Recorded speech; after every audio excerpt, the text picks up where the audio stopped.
Et donc, globalement, ce webinaire va se dérouler en 3 temps, enfin, disons, en 2 grandes parties. Une première, on va vous exposer notre propos sur les différentes étapes du recouvrement. Et ensuite, on aura une session de questions-réponses avec vous pour pouvoir échanger ensemble sur vos problématiques. Et donc, dans cette première phase d'exposition des propos, eh bien, ça va être divisé en 3 temps. Camille va commencer par exposer comment elle facture chez Germinal, quels sont les points clés pour vraiment bien optimiser son processus de facturation. Une fois que la facture est créée, et bien ensuite démarre la phase de relance client.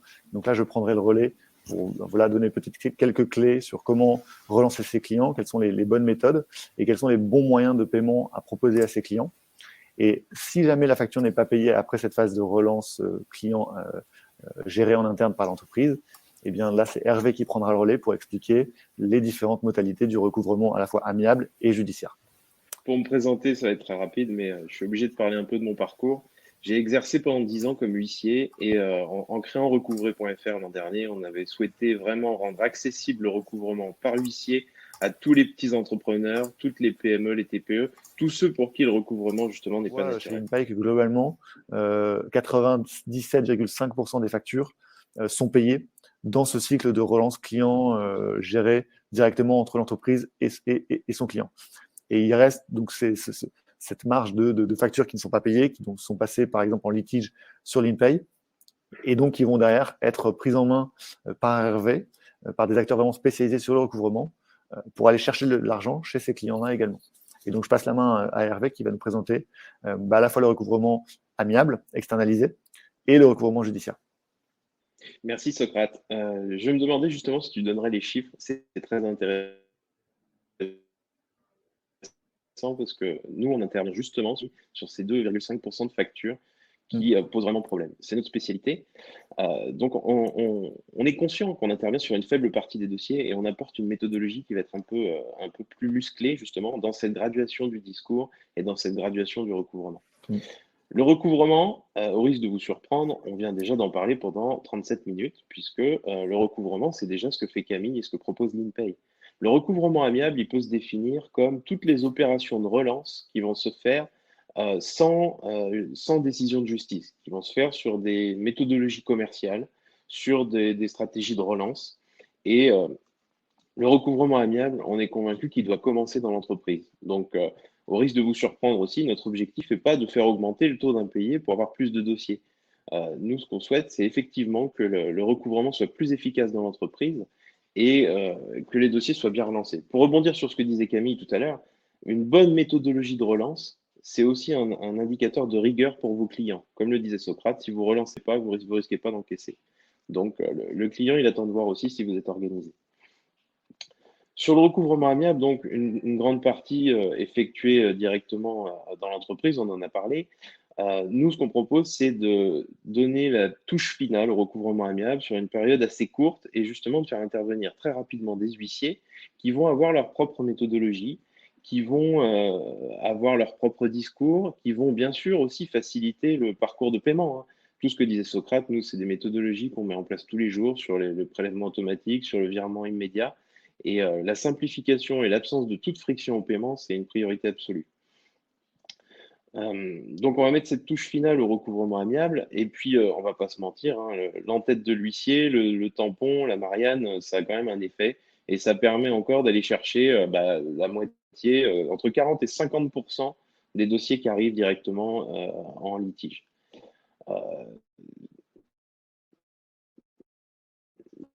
L'euro passe avant qu'on soit passé au tribunal. On ne va pas faire tout un cours sur le tribunal, mais disons que depuis 1990, depuis les années 90, il existe une procédure très rapide qui nous permet d'aller chercher une décision de justice sans avoir à passer par une audience, par un avocat, etc. C'est une procédure qu'on appelle l'injonction de payer, qui est assez facile à mettre en œuvre, que l'entreprise peut mettre en œuvre elle-même. On explique d'ailleurs sur recouvré.fr comment le faire. Donc, vous avez juste à remplir un petit dossier. Vous devez joindre toutes vos pièces contractuelles. Donc, là, je renvoie aussi à ce qu'a dit Camille tout à l'heure sur la nécessité de bien travailler vos contrats, vos conditions générales, sur la nécessité d'avoir des devis signés. Parce qu'en l'absence de pièces signées, vous serez obligé d'aller voir un juge, de passer par une audience et d'avoir des frais d'avocat, etc. Donc, plus votre dossier sera carré, plus vous pourrez passer par cette procédure. et qui permet en 3 mois d'obtenir une décision de justice définitive qui a la même valeur qu'un jugement et qui permettra ensuite de déclencher une procédure judiciaire. Alors attention, on ne va pas partir sur cette procédure systématiquement. L'idée aussi d'avoir recours à des huissiers, c'est de pouvoir faire un cadrage qui soit subtil, qui soit effectué, pourquoi pas sur le terrain, hein, parce que le recouvrement amiable, ça peut aussi passer par des visites à domicile. Nous, c'est la plus-value, c'est ce qui fait qu'on a choisi justement de confier encore à des huissiers la partie recouvrement amiable. Et puis donc pour les dossiers qui sont éligibles, sur lesquels on aura pu avoir une certitude ou une quasi-certitude sur la solvabilité du client, on va proposer cet accompagnement judiciaire. Et puis ensuite, on partira sur un recouvrement judiciaire, donc qui, comme son nom l'indique, est fondé sur une décision de justice, sur un titre exécutoire, et qui va passer éventuellement par des procédures de saisie. Alors, les procédures de saisie, ça peut porter sur les comptes bancaires de l'entreprise, sur du matériel, sur des stocks. On peut aussi aller chercher directement des créances entre les mains des propres clients de l'entreprise qui vous doit de l'argent. Donc, tout est envisageable. Et plus on va avoir d'éléments, plus vous allez pouvoir nous fournir d'éléments de cadrage, plus vous aurez collecté d'informations à l'ouverture du niveau de votre entreprise, plus on pourra aller vite, plus on pourra aussi s'assurer de l'opportunité justement de déclencher tout ce recouvrement. Socrate, je crois que tu as coupé ton micro.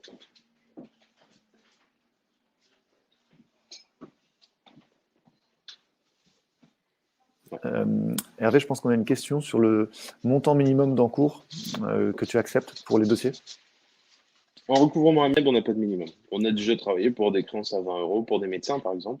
Okay. On les rentre en masse. Ensuite, on ne mettra peut-être pas en œuvre toutes les mesures possibles. Et effectivement, faire une visite domiciliaire d'huissier pour une créance à 20 €, ça, on ne peut pas.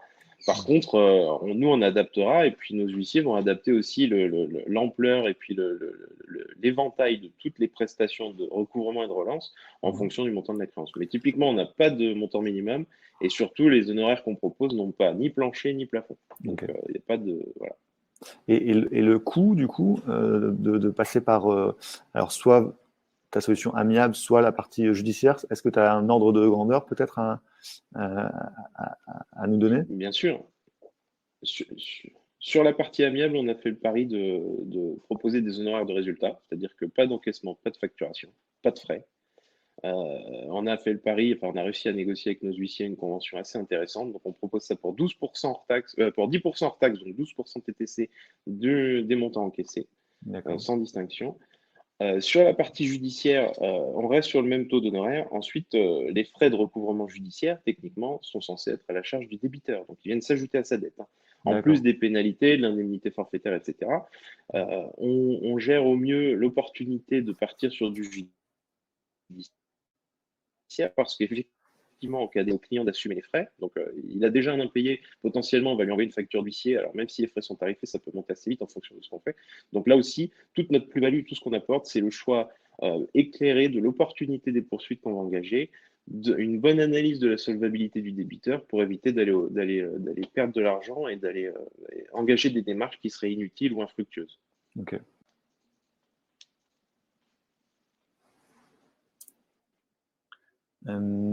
Peut-être Camille, du coup, tu disais tout à l'heure que globalement, si le client ne paye pas, tu attends quelques mois avant de passer une facture chez recouvré.fr. Pourquoi est-ce que tu attends ce délai-là entre la phase où globalement tu as relancé via l'InPay et le passage au judiciaire ou à l'amiable, enfin externalisé amiable ou judiciaire?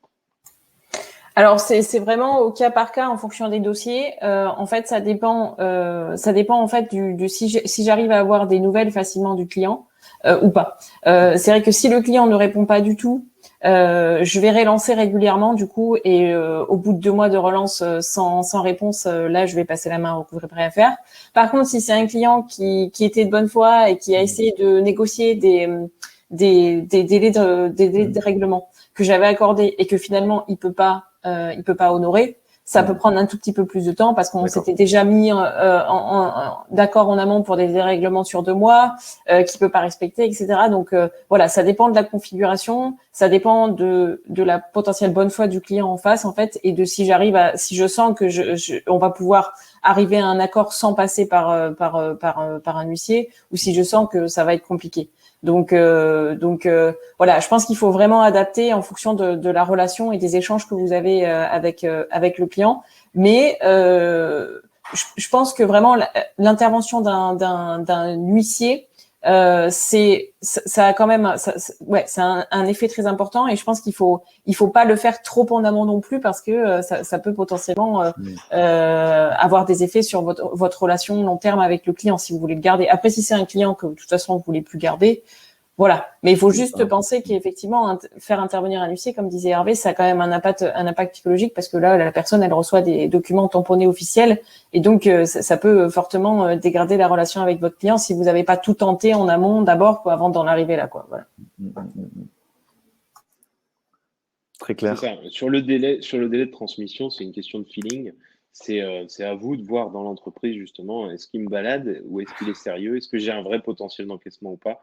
Le délai de 2 mois dont parlait Camille, il est raisonnable. Je pense qu'il ne faut pas aller au-delà de 3 mois, c'est du temps perdu. De toute façon, comme elle le disait tout à l'heure, l'efficacité des relances va être décroissante. La première va faire 90% d'impact. La deuxième va peut-être faire 50% sur le reliquat. La troisième sera peut-être un peu moins efficiente. Et puis la dernière aura quasiment 10% d'efficacité. Donc au bout d'un moment, on perd du temps. Ce qu'il faut, c'est arriver justement à bien doser, à bien mesurer jusqu'où est-ce qu'on doit aller en interne et jusqu'où. Voilà. Ensuite, moins on attend, mieux c'est, pour que plus la créance sera fraîche, plus ce sera facile de récupérer les sommes.